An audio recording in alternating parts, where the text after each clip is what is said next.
Welcome back to a new video. Couple of things. I finally found a microphone that works, and it happens to be magnetic, so I can stick it to my dagger, which is grand. Anyways, happy almost Valentine's Day. It is the time of year where you see a lot of adverts for things like diamonds and chocolates and, romantic-y type things, that sort of thing. I am not really the target audience for that. I don't get me wrong, I like sparkly things, and I am super fond of chocolate, but I'm asexual. Hetero-romantic asexual, meaning I feel romantic attraction but not sexual attraction, so Valentine's Day is sort of not really my holiday. I don't really date, it's not really my thing, whatever. I do happen to love Chocolate Day anyways, because chocolate, duh. I did think, though, that it would be a fun time to talk about such things as romance novels and fantasy romance novels, and the fact that I have read rather a few popular ones recently and DNF'd them almost immediately. And I'm not sure why. Actually, I have a pretty good idea why, but we're going to get into it. So, let's start with story time. And yes, I'm wearing several blankets because I'm freezing. Anyways, time to start with a bit of story time.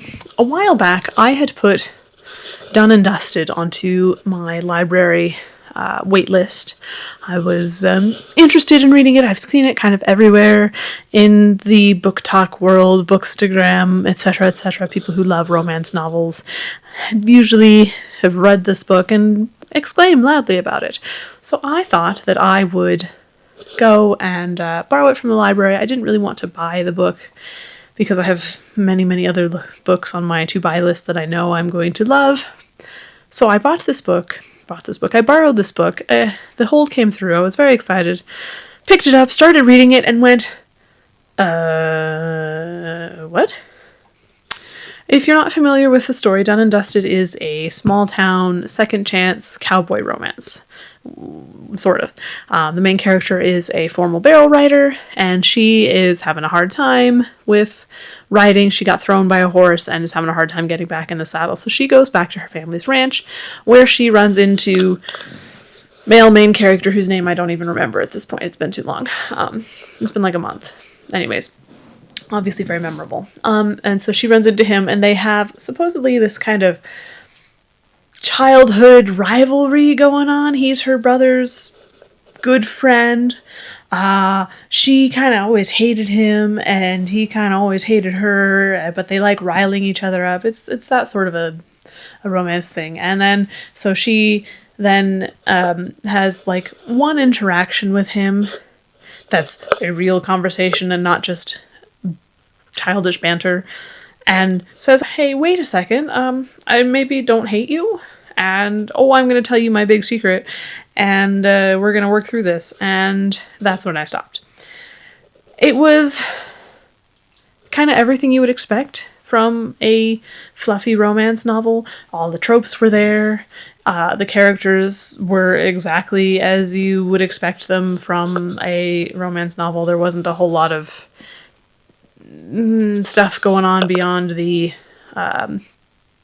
strong, independent woman needs to come home and figure out her life, and then runs into this guy who she has been angry with for many years. It's fine.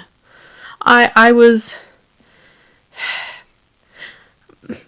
don't know what I was expecting.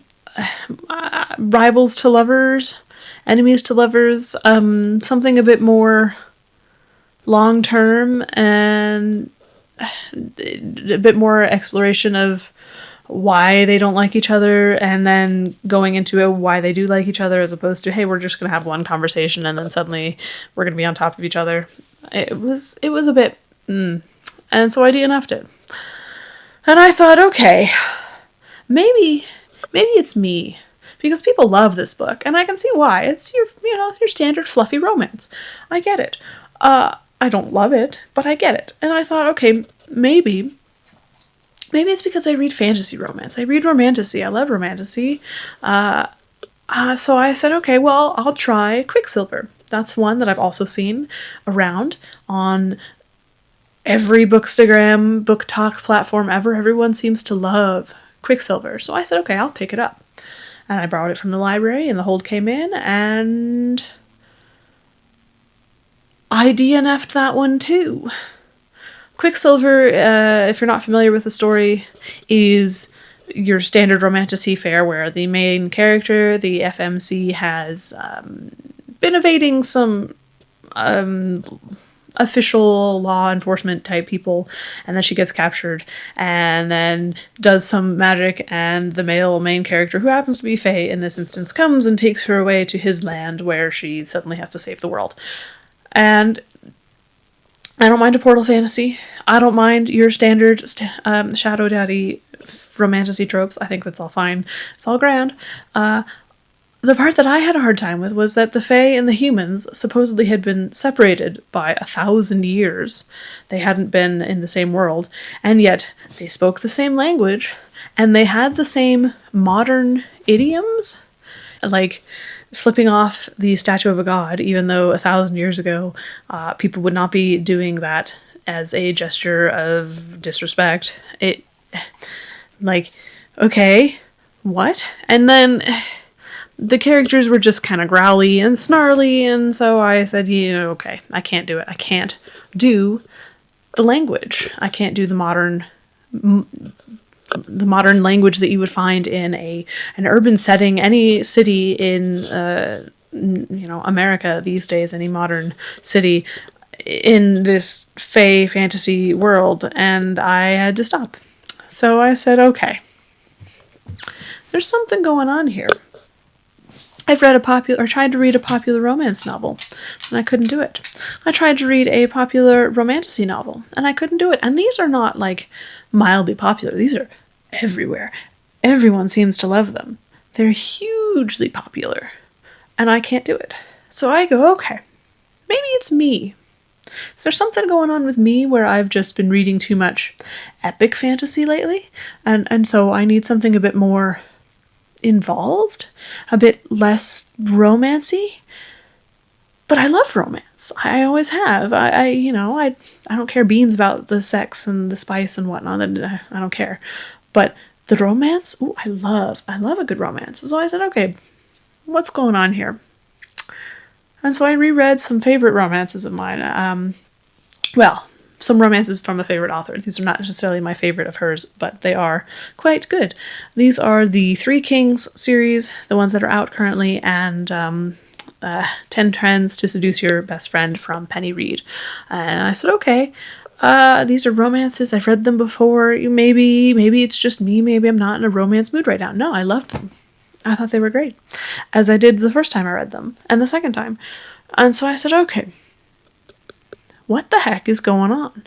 Why are these super popular books suddenly not very good to me? I love a good popular book. I have read the ACOTAR books. I enjoyed them. Do I think they're the best thing ever? No, I don't. But I enjoyed them quite a bit. I've read plenty of other romantasies that I adored.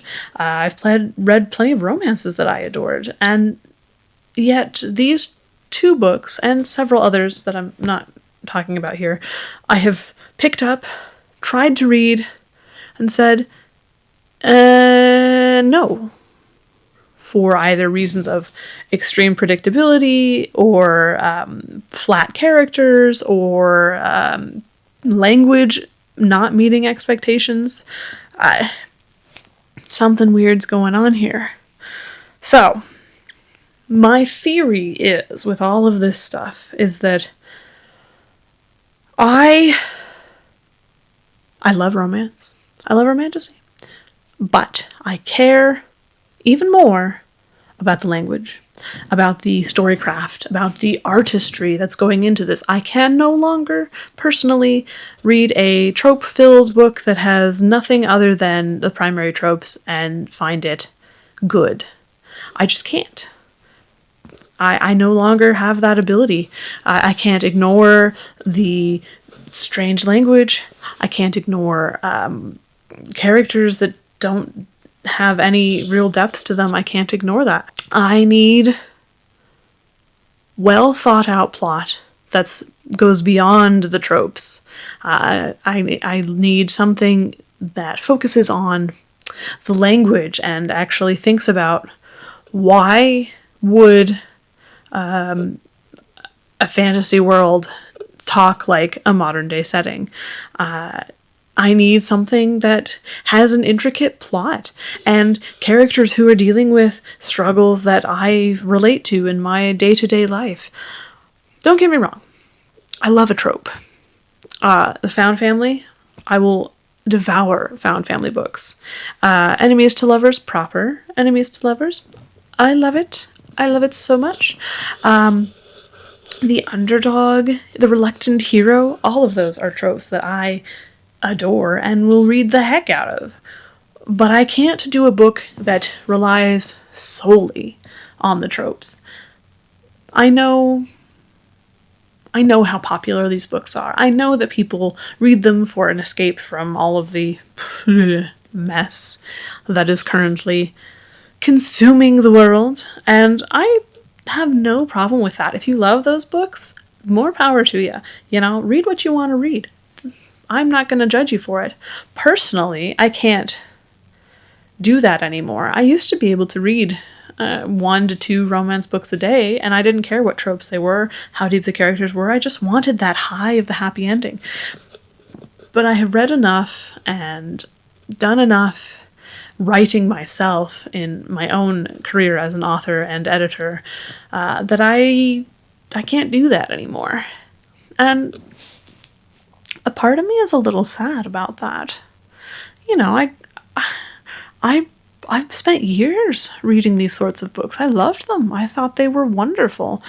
Not necessarily because they had artisanal language or the attention to detail, but they made me feel something. They made me happy. They made me interested. And the fact that I can't really do that anymore, I can't read them with any enjoyment, is a bit of a bummer to me. So, I don't know where I'm going to go from here. I have a whole pile of books on my TBR that I want to read, and some of them may turn out to be the same way. Some of them are popular books, like Blood Over Brighthaven, or Red Rising I have on my TBR. Other books, The Unmaking of June Farrow, that sort of a thing. Those are all books I'm really interested in reading that are on my list. There's a whole bunch of books that I've seen kind of everywhere that I have on my to-buy list or to-borrow list from the library. I'm going to keep trying, but I'm also maybe not going to be afraid of DNFing books just because they're a little too tropey or the language is a little flat for me. A little too modern, a little too casual. So I'm a little sad by this transition in my reading, but I'm also not disappointed in kind of the exact same measure, simply because there are so many books out there that I want to read. I could not possibly read all of them in a lifetime, and there are more coming out every single day. And you know what? I'm going to keep reading them. I'm so thrilled to have that many books to read. And if there are certain books out there that don't appeal to me, I'm not going to read them. It's as simple as that. If you can read them, if you want to read them, more power to you. Read what you want to read. Some people love the tropes. Some people don't care about the casual language, or they love the casual language because it feels more relatable. Absolutely wonderful. It's just not something that I can do anymore. So, anyways, on this upcoming Valentine's Day, or as I like to call it, Chocolate Day. Love chocolate. Love chocolate. Anyways, on this upcoming Chocolate Day, Romance Day, whatever you want to call it, I hope you have an absolutely excellent time reading, finding books that appeal to you, thinking about books, and, well, maybe writing books. Will I be writing a book on Valentine's Day? I don't even know what day Valentine's Day is. Is it a Friday? Is it a Thursday? I should maybe look at a calendar. Anyways, I hope you have a fantastic day. I hope you have some fantastic books on your TBR, and I shall see you next time. Bye.